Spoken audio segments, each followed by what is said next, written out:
I think that for a lot of performers that I know, that's where their nerves come from, is because that's the expectation going into it, is that there's this ideal, and the absolute best we could do is to recreate that or get close to that.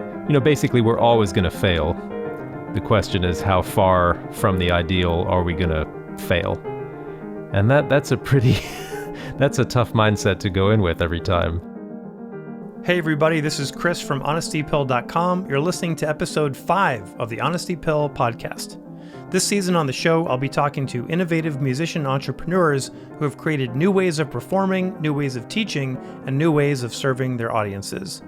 In this episode, I'll be talking to one of the greatest living orchestral violinists, my colleague Nathan Cole, who is an author, a podcaster, a trailblazer in the online teaching space, and happens to be the First Associate Concertmaster of the Los Angeles Philharmonic. He's kind of a busy guy. We're going to cover how technology has impacted our perception of perfectionism, going into debt to get a music degree, how being an orchestral musician is a lot like being a professional basketball player, and how many hours it takes to record 60 seconds of music. Nathan is even going to hook you up with his favorite barbecue resource, so you are going to want to listen all the way to the end of this one. I hope you enjoy spending some time with my friend and colleague, Nathan Cole. Great to have you here, Nathan. Thanks for jumping in. Yeah, thanks for having me, Chris. So we're about to enter, month 9 of our orchestra and concert hall being pretty much dark. And I guess this is probably as good a place as any to start our conversation. So many orchestras have been experimenting with streaming content and porch concerts or pickup truck drive-by chamber music, which, by the way, I think should have always been a thing. I hope that we bring that back. What is it, like Debussy in a Dodge, Wagner in a Winnebago? The LA Phil's also been presenting some recorded shows from the Hollywood Bowl that I've been a part of a few of them, and I think they're fantastic, really high production value, and reaching audiences that may not ever have had the opportunity to see the LA Phil in a venue like that. Have you participated in any of these concerts, or what's your engagement with these? Yeah, I was part of one of them, and I've checked out several of the, I don't know if they call them episodes or what, the sound and stage or sound stage. But yeah, when I was playing, I couldn't really keep my eye on my iPad. It was the first time I'd been able to use iPad for orchestra, which was a big highlight for me. But I was just looking at all the camera folks zooming around. That was my big interest. Right, of course, because you are a huge photographer, videographer, and sort of techno buff, so you're probably admiring all of the rigs and things that were circling the stage, as was I, by the way. That was hard to keep from getting distracted. Yeah. One of the interesting things about this new way of presenting orchestra concerts is something we've had in place at the Hollywood Bowl for a long time, which is the jumbotrons, the big TV screens, which actually highlight for people sort of what to focus on when they're listening, which I know some people might actually find that distracting, but for most of us who haven't gone to music school or aren't completely versed in how to listen to or how to consume certain types of art, it's kind of nice having that guide. And now we're able to bring that to a wider audience by having cameras showing the scroll of a violin or the close-up of a fingers on a trumpet or something. And I think that's actually not a terrible thing. Not that I'm inviting full-time 24/7 cameras into my life, because there's already enough of those. But what do you think about the idea of when this pandemic eventually ends and we go back to work, keeping some of that technology and some of that way of connecting as part of our daily function and routine at an orchestra? Yeah, I love it. I don't always love people zooming around on stage. I think that can be a special occasion thing. And now is the perfect time to try it. And LA Phil has done some of that in the past as well, when they used to do the movie theater broadcasts back when that was a big thing.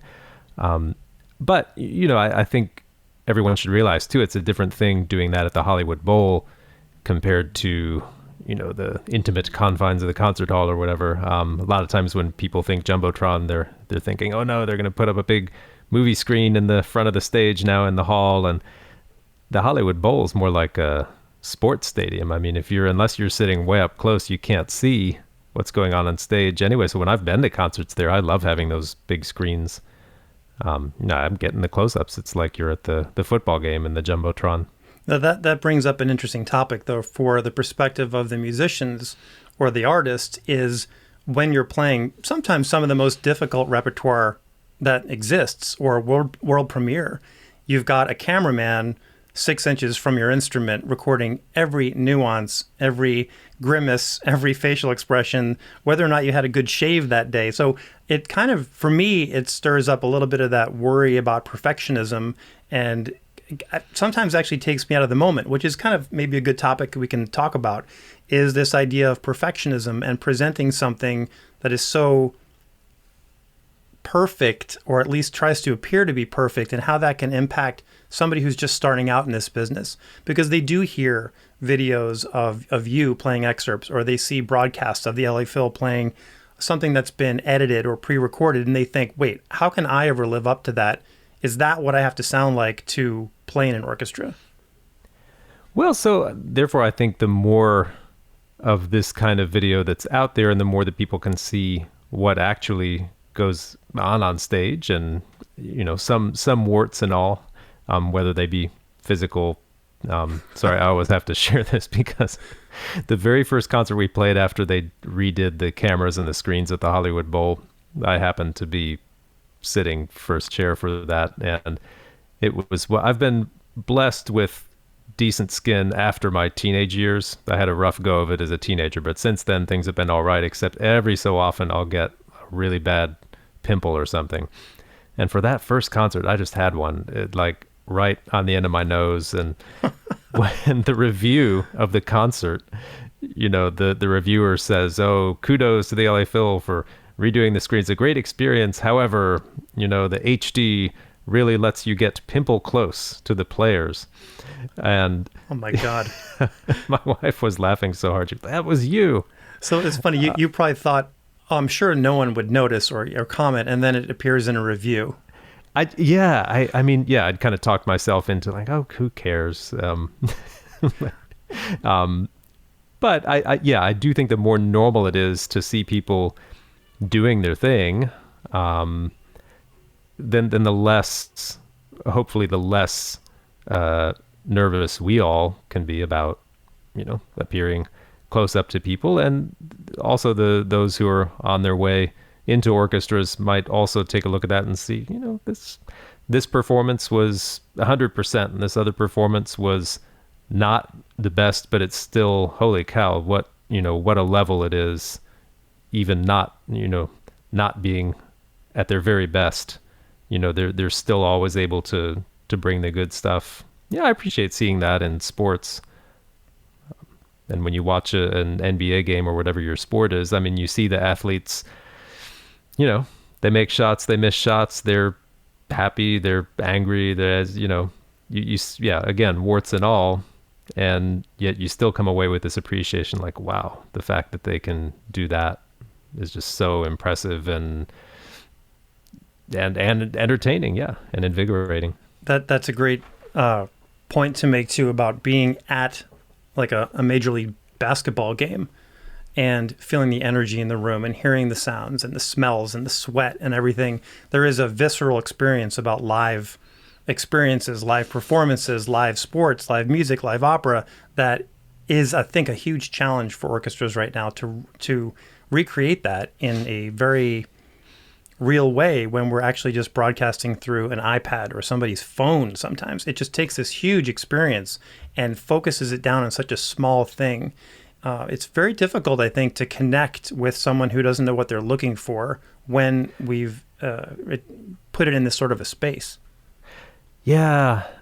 And, not to fixate too much on sports again, but I don't know if you follow, the NBA finals just finished, and if you consider the LA Lakers your hometown team, since we have more than one here, won the championship. But there was a lot of talk about how, since all those games took place in silent arenas, they were kind of, it's like we've been having the opposite experience. We're dealing now with cameras and broadcasting to all these people And meanwhile, the NBA was trying to figure out how to perform in a silent space. And what a lot of people were saying was, wow, the quality of the game, the quality of the playing just seemed to, like it went up and up and up without the distraction of the crowds. The players were just able to focus completely on their game, and the quality of the play was outstanding in the finals. I thought that was really interesting.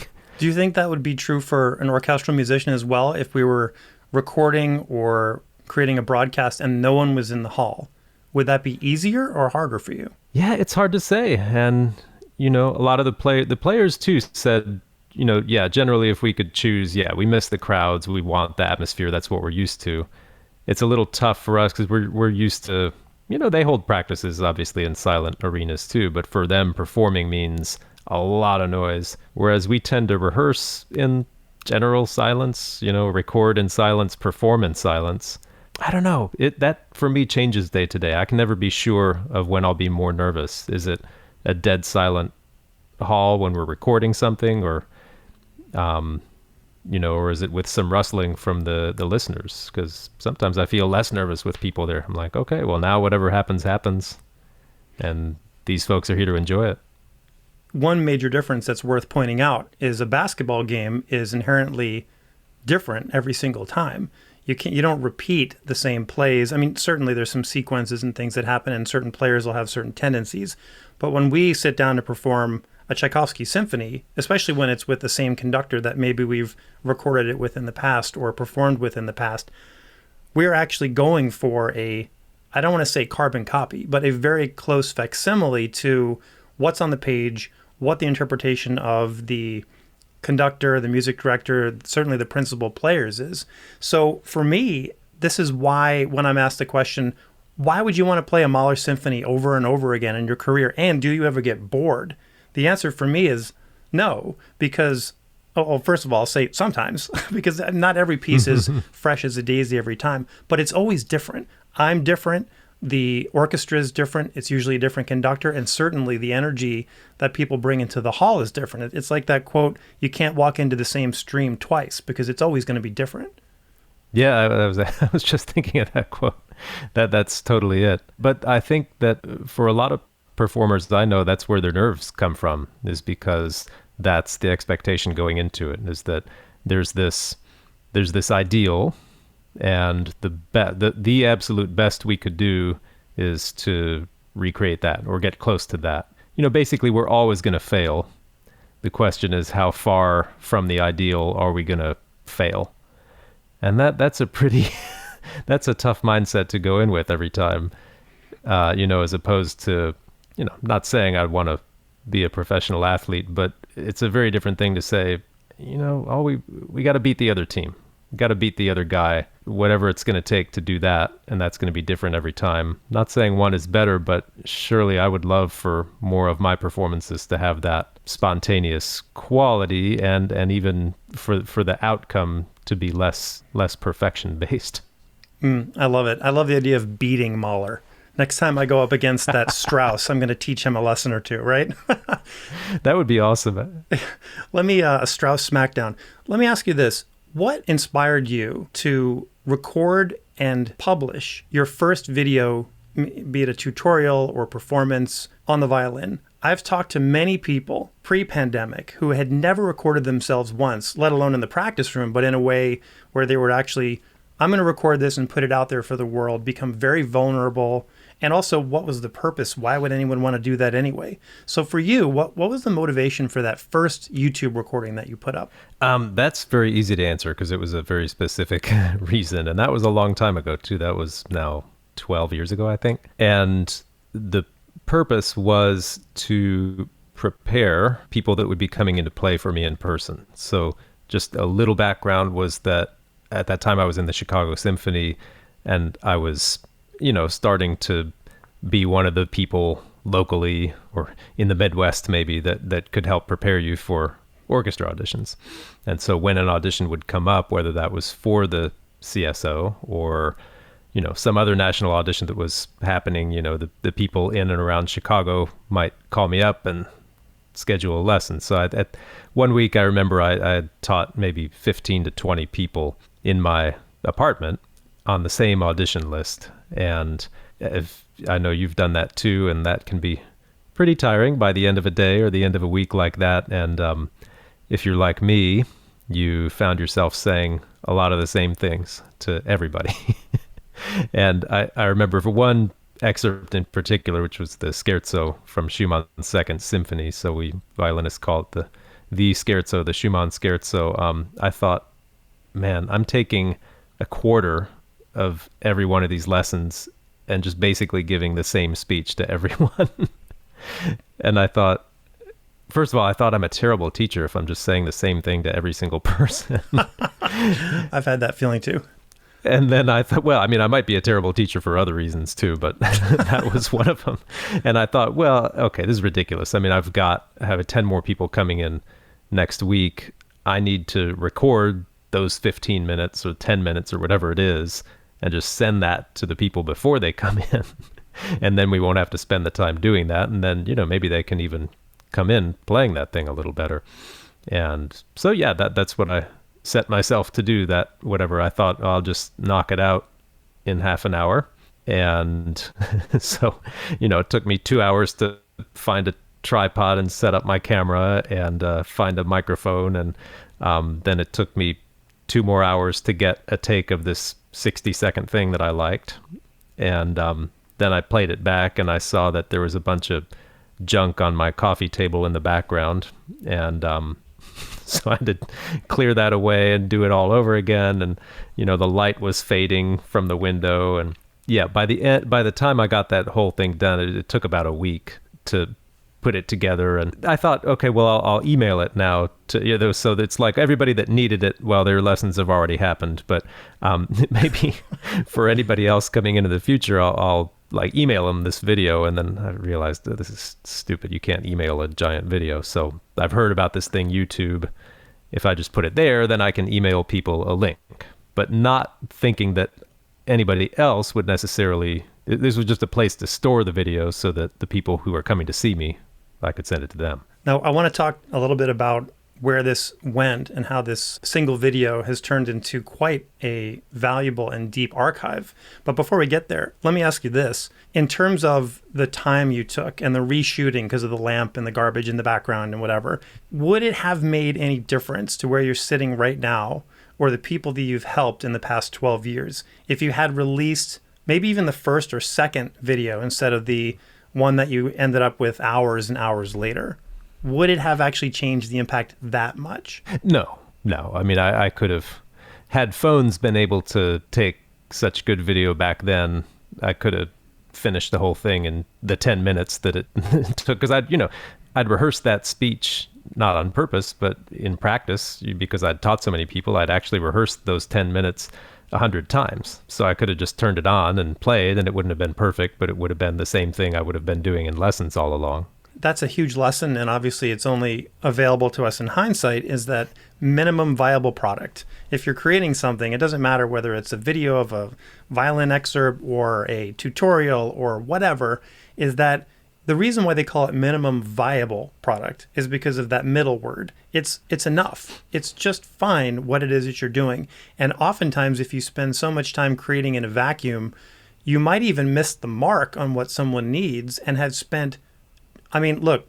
perfectly honest here, my first pre-recorded self-directed course, the strategy session, which I thought was a pretty good course, was not as impactful as I think it could have been because I kind of built it in a bubble and made it perfect. It took me a year to release that course. And the whole course takes about 6 hours to go through. Yep, those things can eat away the time. So you finished that first video, and what was your next step as far as online teaching? Did you start natesviolin.com, or was there some interim, or where did you go next for reaching audiences online? Well, all my efforts, they were very disorganized. I had the natesviolin.com domain actually since 2000. So back before a lot of people were even spending much time online. Back then I thought, well, I'm going to post some of the digital photos that I take. I had an early digital camera and a practice journal. I thought, well, I'll just, this will be a good incentive for me to keep a practice journal and I'll post it online. That's back before there were such things as blogs, but that's what I was thinking. And I might I did it for about a week, and then I thought, this is stupid. Like, this is vain. I'm posting my own practice journal. Like, no one's going to read that, and it's not going to be helpful to anyone. So I just quit. And every few years, I'd maybe write something and put it up on the site. But basically, I had no real website. That first video, of course, since it was on YouTube, other people found it. And so they would comment or they would write to me. And that blew my mind. I thought, I made this for the 20 to 50 people that were going to be playing for me soon. But now all these other people have seen it and they're working on this too. I mean, if you had asked me back then, how many people do you think are currently, this minute, this day, working on the Schumann Scherzo, I might have said, okay, in the entire world, like 100 people, the people taking this audition. And instead it was like tens of thousands, if not hundreds of thousands, wow, working on that same piece. And a lot of what people would write was, okay, well, this was helpful because there's just nothing else out there about this. Can you do one for Mozart 39? And can you do one for Brahms 4? And I thought, yeah, I'm going to do that. And I told my wife, Akiko, who's we were both in Chicago Symphony at that time. Now we're both here in the LA Phil. But I told her, I was like, yeah, I want to do that for all the excerpts. And she said, well, this one took you a whole week. Like, are you going to spend the next year? Are we never going to go out to dinner again? She's like, I want to be supportive, but I'm not sure that that's going to work. And now you have pretty much done that, and you still have had time to go out for dinner. So you found the balance somehow. Well, I mean, my next step back then, I heard what she said, and I realized, I just can't do this myself, or at least that's what I thought back then. And so I thought, okay, I need help. I need to find a company that can kind of do this for me. And I want to work for a company, because that's basically all I knew. And that's what an orchestra is. And also you probably came to the table with, I'm a violinist. I have a skill set that enables me to not only master these excerpts, but then to talk about them in a way that I could help other people. We are not trained to edit videos or to promote courses or to even host this information in a way that makes sense or is accessible. So it makes sense that you would have wanted to seek out a structure that existed that you could just fit yourself into. Yeah. And I had just it really just never entered my mind to do it on my own. So yeah, I joined up with a company, and they, if I thought I had high standards for like audio and video and whatever, they really, so in that sense, I felt validated, like, oh, the audio and the video quality is super important. I was right to kind of go down that road, and we really took our time and recorded a ton of great stuff and put it out there. It's a lot like what you were talking about with the course that you put together. Put all this material together and just put it out there. And it wasn't exactly crickets, but there weren't, barbarian hordes beating down the door either. And so we had all these lessons, and I'd put all this work into preparing probably the single biggest book of music I've ever prepared to perform and teach. And not a lot of people were seeing it. And that was very disappointing. What would you say was missing from that experience that isn't missing from your current work? Because obviously you have a lot of engagement now with the programs you're running and the students that you're working with and the way that you're working with them. What was missing from that original program or that original company you worked with? Well, it's exactly that. It's that focus on you guys, anybody that would be listening to, watching. When I made that first video, it was very clearly to help the people that would be coming to work with me. I mean, everything I'd said, everything I played, even I did a bunch of takes. Sure, part of that was vanity. But also my thought was, okay, this is for a professional audition. People really need to hear how it should sound in the audition, so therefore it needs to be a pretty good performance. And when it came time to put together this whole big course and curriculum, I lost that focus. It became about the curriculum. It became about, what do I think is important to teach on the violin? And it became about me. What do I want to say? How do I want to sound? And I virtually forgot about those who might be actually taking this in and hoping to improve their playing. And so then when the course went out there and I did get some students to work with, there was a bit of a mismatch. It was like, oh, well, this is really cool, but what steps do I take now to improve my playing? And I realized there wasn't a great progression. There weren't great assignments. my tone didn't really match the people that I would be working with, or I hadn't even really thought who I would be working with. That's interesting. One of the first steps in creating any kind of a business is obviously identifying what your skill is. What is it that you're bringing to the table? But then the second, and probably more important, is who is it that you're trying to serve, and what are they showing up with? And I had a similar experience with audition strategy, where walking through the timeline or the progress of how I like to prepare and teach others to prepare and strategize is so much more impactful when you're walking that journey with them. Yes, there are certain things that you know they need to do, but there's a lot more going on there that you don't know where they are. You don't know what their past is. You don't know where their mindset is at. And that was something that was a huge lesson for me, was the mindset part, the how to practice, the how to organize, the how to keep balance and focus is almost, or if not more important than just learning how to play the instrument and master the excerpt. So I'm sure that was a light bulb moment for you when you decided to leave that program, that company, and start your own thing. Yeah, it really was. And that, in the end, that's what really forced the decision. I realized, okay, now now I get it. Now I know who the violinists are that I most love working with, and I know what they really need. And now I'm used to working with them at a distance, and I would love to just work with those folks. But I do have to say, those years, two big things came out of that I would never have gotten otherwise. I mean, number one is that I made literally thousands of teaching videos during that time. Now, those did not go up on YouTube. They were private for the members of that, for the subscribers of that course or that violin school. But just the repetitions, you hear about bands or whatever, they make their first album, but before that they were playing in clubs, for years and years and years. And those were definitely my reps that very few people saw. Just getting comfortable with the cameras and the microphones and all that. So someone listening right now who's thinking about starting a program or taking their information from inside their head and putting it out there, what would you say to them, or what was some of the mistakes that you made even after you came into this space? Do they need to record thousands of videos? Do they need to have how many hours is your archive? I can't even imagine.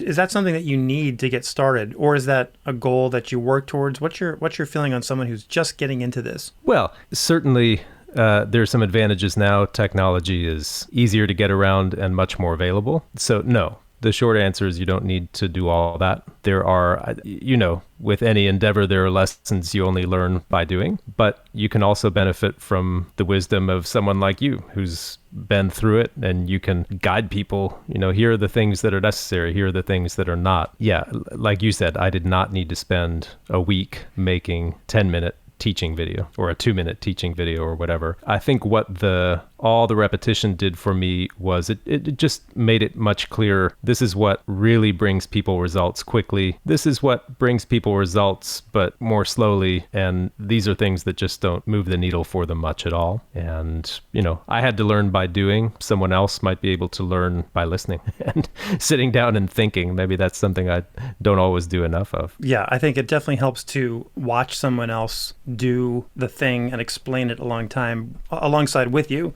But you eventually, at some point, you need to step in front of the camera and do that live stream video. No one else can do that for you. Actually, I want to ask you about your first, or maybe not your first, but one of your not so awesome Facebook experiences doing a live. For example, I'll share one of mine, which was my first launch of my very first Facebook Live program. I locked my studio keys inside the studio, and I had no way to get in. And it was 10:30 p.m. and I had to go live at 9 a.m. the next morning. And I'm sitting there thinking, how much is it going to cost me to call locksmith to come to this house and break into my studio for me so I can get in front of the camera? It was a nightmare. And actually, I've had disasters on almost every launch day. The power went out on one of mine 5 minutes before my first class.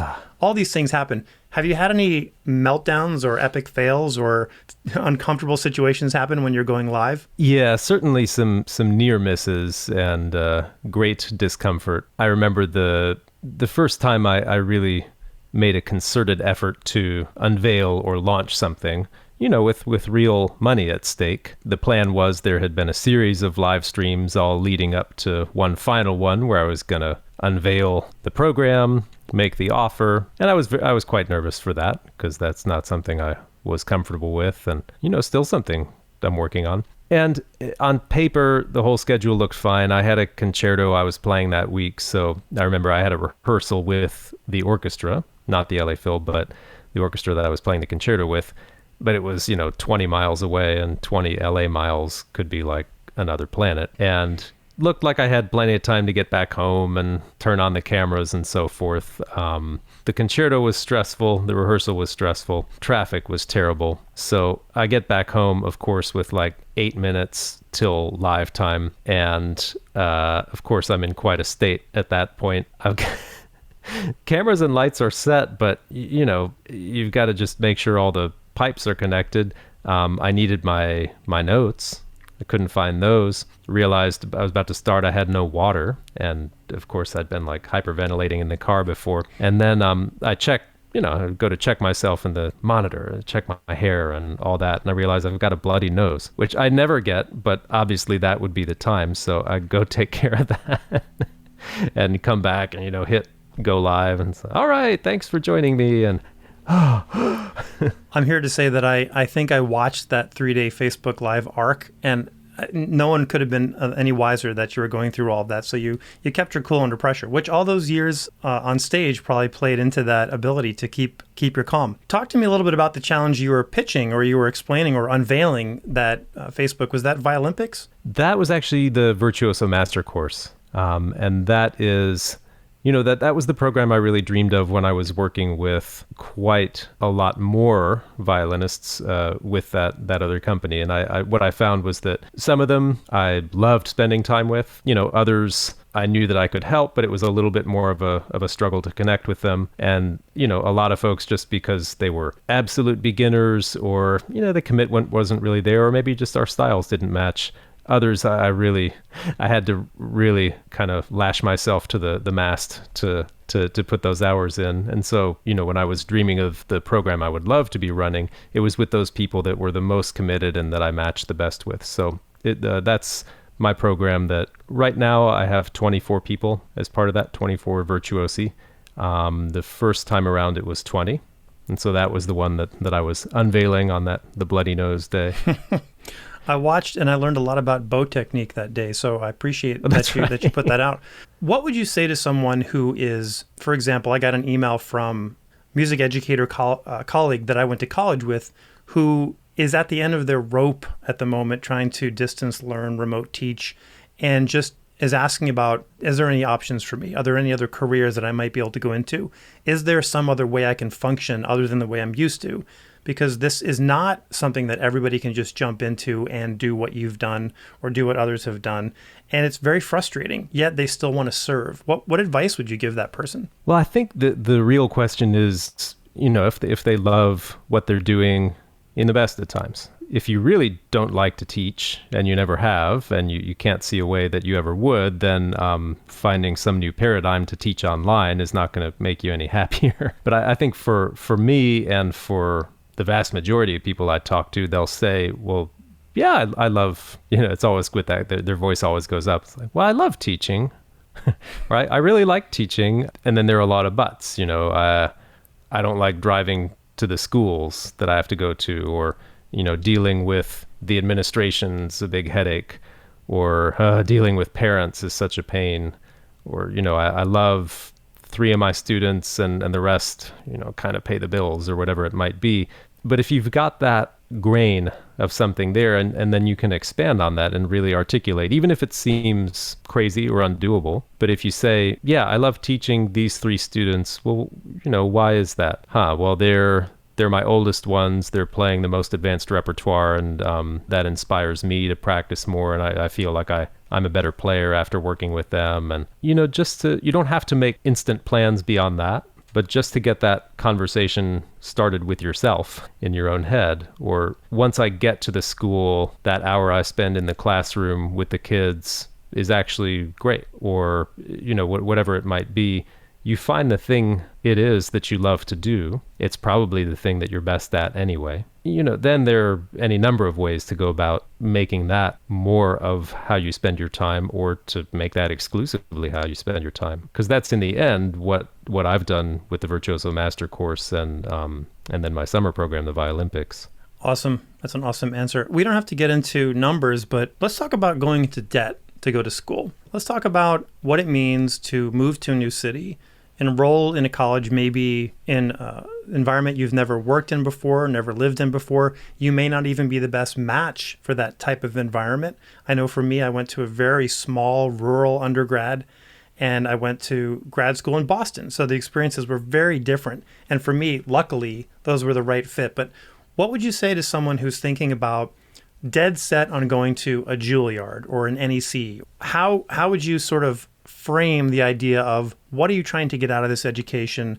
What are you trying to connect with? And how are there other opportunities to connect with that now that may not require you going to school or racking up a huge amount of debt? Yeah, I mean, in some ways, it's all the same questions that I should have been asking myself or others when it was my turn to apply to schools. And then because of the times we're in, it's some different questions too. But when I was going to school, it's what you did. I don't think I could imagine anything different, or any of my teachers could imagine anything different, or any of the other kids my age. It's not like some people were saying, well, I'm going to just move to this other city and take private lessons. No, I mean, if you were school age, you were going to school. And if you didn't, then you were quitting music. And that's all there was to it. But no, especially now, I would really want to know where my money was going and what I was going to be getting out of it. I think in years past, you would have been looked down on a little bit. Oh, it's crass to put a number on, this great wisdom you're going to be getting from these fantastic teachers.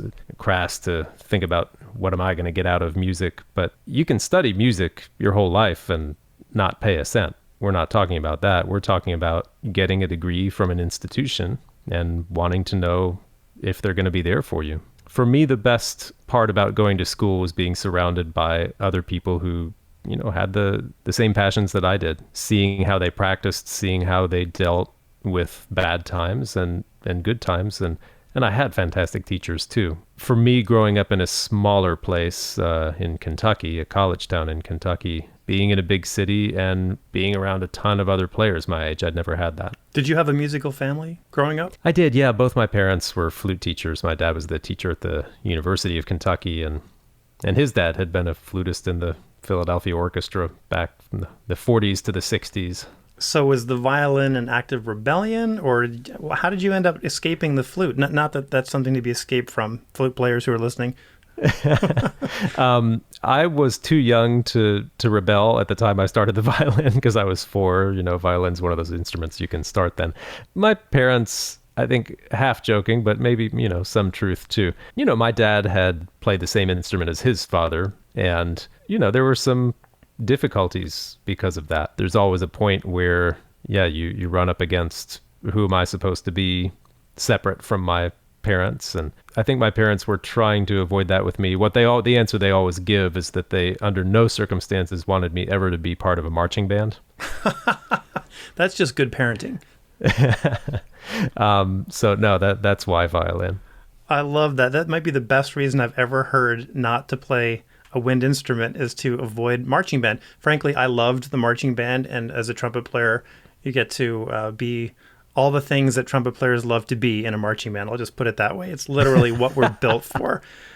Aside from your parents, who would you say has been the most influential on you? And I want to ask you for 2 answers. One, musically on the violin, and one totally unrelated to that. Could be a business mentor or someone who's just impacted you in your life that has helped you kind of end up where you are today. Yeah, I think I would have to give so much credit to my second teacher. I grew up as a Suzuki. Well, I give credit to all my teachers, but I'm thinking now of Dan Mason, who is still the violin teacher at the University of Kentucky. And, those are just such tough years. I think he started teaching me when I was 10 until I went away to school at 18. And trying to navigate, especially then, I was not a practicer. And, he had a few choices then. I mean, he could have just said, well, I'm not going to teach someone that's not going to put in X number of hours. Or he could have said, well, yeah, I'll teach them, but I'm going to test them, make it really tough. And if they don't respond in the right way, then they're just going to quit because they're going to see how the world works. And instead, he worked with it. He kind of looked at me and saw, here's somebody who he'll do whatever I ask as long as it's not going to take over his teenage years. And we'll just leave it at that. And let's keep him playing and let's keep him motivated and like throw some big challenges there. And that's what he did. And the fact that I still love to play, I really have to give him credit along with my parents for that. So as far as violin mentor and just always thinking around problems and coming up with extraordinary solutions, I would say more recently, as I've turned my thoughts more and more to teaching, is also a violinist, but I speak now of him as a teacher and a writer and just an overall inspiration. Simon Fisher is based in London. And, you know, when I first started reading his books, I thought, wow, this is like, here's someone willing to say, here's all the accepted wisdom. You know, on the violin, we have literally 300 years of people writing about how to practice and teach the violin. I mean, everything from Mozart's father, who was one of the most famous teachers of the day, up to the present day. And, you know, here's someone, Simon Fisher, taking all this info and saying, yeah, I really love what this guy says and what this guy says. Here's what I found works. Here's what I found doesn't work based on my decades of teaching experience. And here's how I would lay it out. And I thought, oh man, I'm jealous.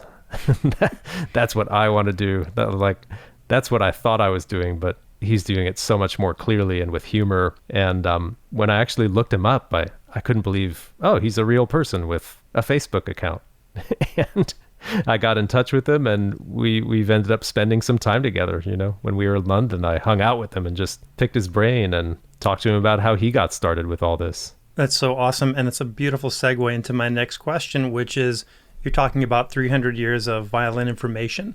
And today, all of this information is available in so many different platforms. There are podcasts, emails, Facebook groups. There is a YouTube video about just about anything that you can imagine. So you've been doing a lot of work on all of those platforms. Your YouTube channel, I'm a subscriber to your email list. I've listened to your podcast. So you run a podcast with your wife, Akiko, called Stand Partners for Life. And these are ways that you can focus in on really specific topics. If you want to learn about how to make gluten-free bread, or you want to learn how to change the oil in a 1972 Ford Pinto, there's a YouTube video out there. There's a podcast out there that will walk you through every single step of the way, interview 10 people who have done it, and give you ways to access that. And I think that is so great. It's also a little bit dangerous because there are rabbit holes everywhere that you can fall into. But tell us a little bit about, why should someone subscribe to an email list? Why should somebody listen to your podcast? Why should somebody check out a YouTube channel? What sort of ways can you connect with them, or what sort of information are you able to give them that maybe they wouldn't have had pre-internet or pre-getting into Juilliard or pre-studying with the great teacher? Well, it's the same thing that I've talked with Simon Fisher about. He always kind of laughs ruefully, like, oh, writing a book is great, but once it's in the book, that's it. I can't change it. I always want to go back and change things, but I can't, he says. They're set in stone. That's a terrible Simon Fisher voice. But no, the fact that I can make a video about a topic that I know is of great importance to a lot of people, and then get their feedback, and 30 people have the same question. Oh, wait, I thought you said to do this earlier in the video, and then you said to do this. And then I go back and I look at it and I say, oh, you know what? I thought, yeah, I was clear about that, but I wasn't at all. So now I can make another video. And all those people who subscribed before and said they wanted to get updates from me, I can come back to them and say, yeah, I heard what you said. Now here's more help. And just for me, different hobbies that I have, because I watch YouTube videos, I subscribe to email lists that don't have anything to do with the violin. If I have a problem or a question and someone helps, but then that, as it always will, that opens the door to more deeper problems and questions. If they then address those, I'm hooked. I'm theirs, you know. If they put out a book, I'm gonna figure, well, that's got to have even more helpful info for me. I'm not I don't think of myself as being enveloped in their brand or anything, but it has happened because I think, oh, yeah, so for barbecue, there's this guy, his name, he's taken the name Meathead. That's fantastic. It is a great name. But he's a journalist. He's based out of Chicago now, but he's just been a writer forever. And he realized that, he had a gift for writing about barbecue. And he noticed that people had, just like we're talking about with music, a lot of people had the same questions. He addressed those questions in his own style, kept the dialogue going on his website. And yeah, now he writes books and he has shows and this and that. And people trust him because he's been there for them for so long. I think that's a great illustration. And the barbecue one is one that's come up for me too. I am not a confident barbecue person. Like, I have a grill, I know how to cook things on it, but there's always a high level of panic when I'm out there. Like, probably part of my perfectionism as a musician. Am I going to screw this piece of meat up? Am I going to overcook it, undercook it, cause a fire that burns down the mountain? But having the ability to call up somebody like, what was his name, the Meathead, and have that access on my phone while I'm in the moment is a beautiful thing. And granted, there are a lot of YouTube videos and tutorials out there that aren't so awesome, and those are highly entertaining. But if you don't know the difference between the good ones and the bad ones, that can be a little bit dangerous. But it's a great illustration of whether you're teaching violin or teaching business development or mindset work or yoga or whatever, you can have access to this information. And that's one of the greatest gifts. I feel like the movement to having so much online information is so fantastic in that more people have access than ever before to this information. Granted, there are still a lot of people who don't have access for many reasons. They don't have Wi-Fi, they don't have the devices, they don't have the quiet space to practice or synthesize the information that they're learning through these videos. And that's actually a big beef with me, is trying to get us to keep developing this online space, keep developing this online presence, but then also, especially when the pandemic is over, to get out and reach those communities that haven't been served in that way. Do you have any thoughts on that? Do you have any feelings about, as we get more and more and more online, how are we going to bring that back into communities? How are we going to bring those communities back into our concert halls who haven't been connecting in this way? Well, it's just what you said. I mean, I think, we have to be there. And because there's that physical distance still between the concert hall and people who have never been in a concert hall. And, I think this time, whether you want to call it a pause or whatever, it's certainly made every orchestra think, well, what is it about us that needs to survive? Like, what are we doing that people really need, once they're pretty sure they're not going to catch a terrible disease. And, I love that we've found our way into some more homes.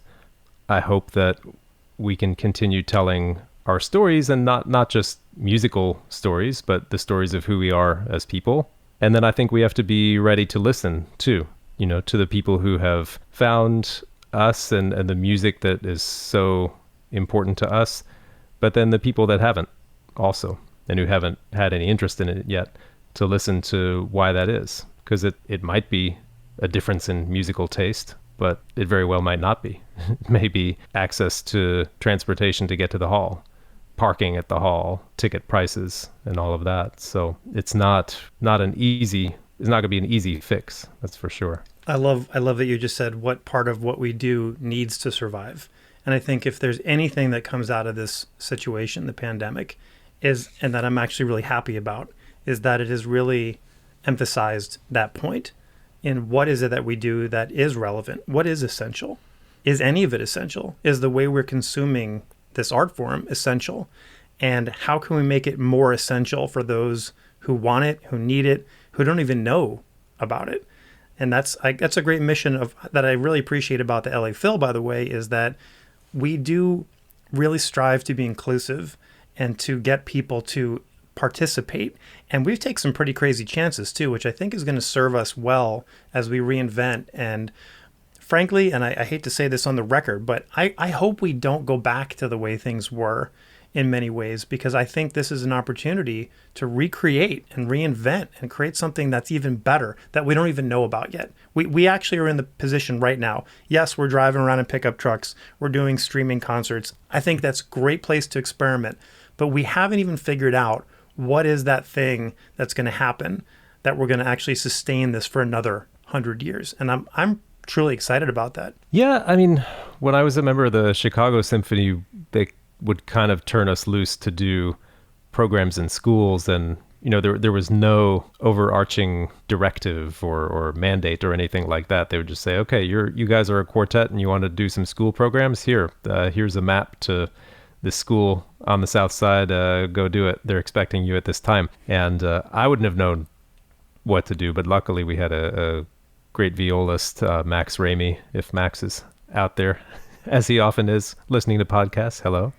But he had put together a marvelous show, and the part that always got the kids, because they can be a tough audience, and I came to learn that they really did expect quality, and they responded to quality. But the part of the show that always got them was when he would say, just imagine anything in your life that you like to watch, and then imagine how much more fun it is to do it yourself. And Chicago's been for a long time, of course, a big basketball town. And I grew up watching basketball, but I also grew up playing. And yeah, I couldn't have imagined not playing basketball every day. It's not like I thought I was even as good as the good elementary school kids in my town growing up. So it's not like I thought I was going to reach great heights, but it was just fun to play. And if we could bring that back and help people experience that, then there's a straight line from what they're doing to what we're doing that's not there now. Oh, that's an awesome place to wrap it up. That's a great vision. I hope that happens sooner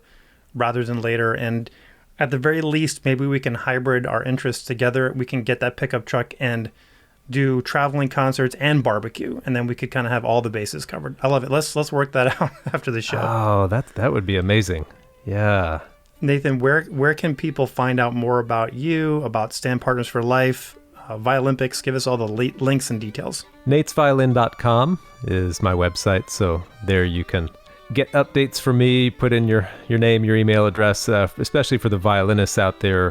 Right there on the front page, you'll see how you can learn a new piece with me in 5 days. That is a challenge that I started last summer right before the Violympics.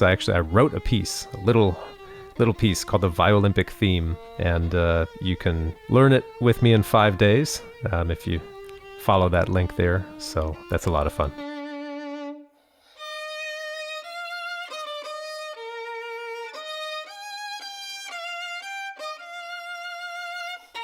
I didn't actually plagiarize anything, but it is a very Olympic-inspired thing with variations. Maybe I'll weave that into the show notes and the end credits here. We can have a listen to the Violympic theme.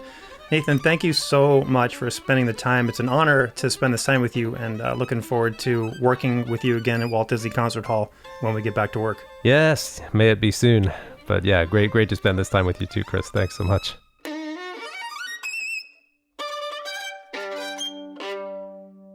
All right, there you have it. Nathan Cole showing you how it's done and even sharing his own musical compositions.